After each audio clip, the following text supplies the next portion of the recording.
കൊന്നത്തടി ഗ്രാമപഞ്ചായത്തിന് കീഴിൽ പ്രവർത്തിക്കുന്ന കമ്പിളിഘട്ടം കുടുംബാരോഗ്യ കേന്ദ്രവുമായി ബന്ധപ്പെട്ട് തുക വിനിയോഗിച്ചതിൽ ക്രമക്കേട് നടന്നുവെന്ന ആരോപണമായിരുന്നു പഞ്ചായത്തിലെ പ്രതിപക്ഷാംഗങ്ങൾ മുമ്പോട്ട് വച്ചത്. ക്രമക്കേടിന് ഭരണസമിതി കൂട്ടുനിന്നുവെന്നായിരുന്നു പ്രതിപക്ഷാംഗങ്ങളുടെ ആക്ഷേപം. എന്നാൽ ഈ ആരോപണങ്ങൾ തള്ളുകയാണ് ഭരണസമിതി അംഗങ്ങൾ. കുടുംബാരോഗ്യ കേന്ദ്രവുമായി ബന്ധപ്പെട്ട് പഞ്ചായത്ത് പ്രസിഡന്റിനും ഭരണസമിതിക്കുമെതിരെ UDF നടത്തുന്നത് അപവാദ പ്രചാരണങ്ങളാണെന്ന് ഭരണസമിതി അംഗങ്ങൾ അടിമാലിയിൽ വാർത്താ സമ്മേളനത്തിൽ പറഞ്ഞു. ആരോപണങ്ങൾ തികച്ചും രാഷ്ട്രീയ പ്രേരിതമാണെന്നും ഗ്രാമപഞ്ചായത്ത് പ്രസിഡന്റ് രമ്യ റനീഷ് വ്യക്തമാക്കി.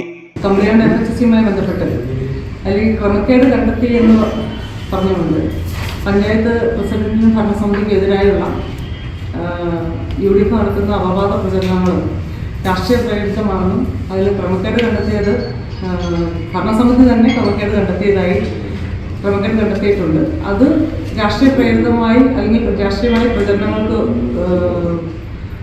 ഉപയോഗിക്കുന്നു എന്നുള്ളതാണ് UDF ഇപ്പോൾ ചെയ്തുകൊണ്ടിരിക്കുന്നത്.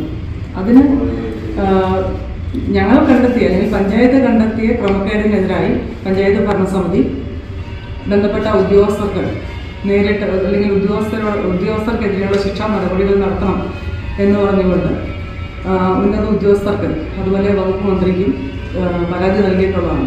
സംഭവത്തിൽ അന്വേഷണം ആവശ്യപ്പെട്ട് ജില്ലാ മെഡിക്കൽ ഓഫീസർക്കും വകുപ്പ് മന്ത്രിക്കും പഞ്ചായത്ത് പരാതി നൽകിയിട്ടുള്ളതാണ്. ക്രമക്കേടിന് കൂട്ടുനിന്നവർക്കെതിരെ നടപടി സ്വീകരിക്കണമെന്നതാണ് തങ്ങളുടെ നിലപാടെന്നും ഭരണസമിതി അംഗങ്ങൾ പറഞ്ഞു.